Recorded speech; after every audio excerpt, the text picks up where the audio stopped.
In today's video, I'm going to teach you how to use ChatGPT for Sentiment Analysis 2026 Full Guide.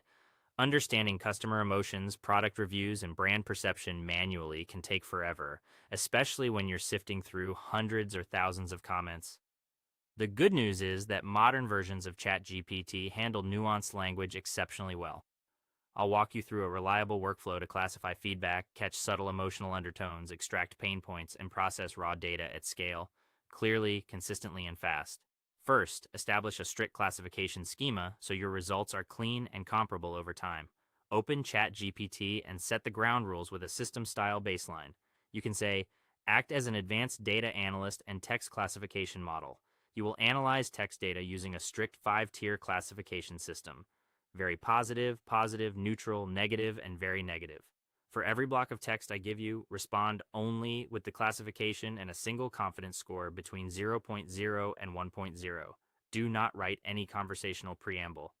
This removes ambiguity, locks the model into fixed labels, and gives you a confidence measure you can filter on later. Next, real feedback is rarely one note. People might love the features but dislike support or pricing. Guide ChatGPT to perform aspect-based analysis so each dimension gets its own sentiment. Try, analyze this product review, insert customer review. Break your analysis down into 3 distinct aspects. 1. Core product functionality. 2. User interface, design, and 3. Price value. For each aspect, provide the sentiment classification and extract the exact phrase or quote from the review that justifies your decision. Quoted evidence keeps the output auditable and easy to share with stakeholders. Now let's process messy data at scale. If you have an Excel or CSV full of unstructured comments, paste a manageable chunk and use. Analyze the following raw customer comments. Clean up any data formatting errors, run a sentiment analysis on each entry, and output the finalized data into a clean markdown table with 3 columns: original comment ID, assigned sentiment label, and primary customer pain point, win.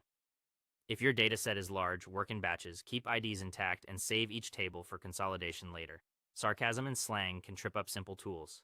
Stress test your inputs with: analyze the following user tweets about our recent update. Insert text. Detect any underlying sarcasm, passive-aggressive tones, or frustrated slang phrases, and flag the true operational sentiment underneath the sarcasm.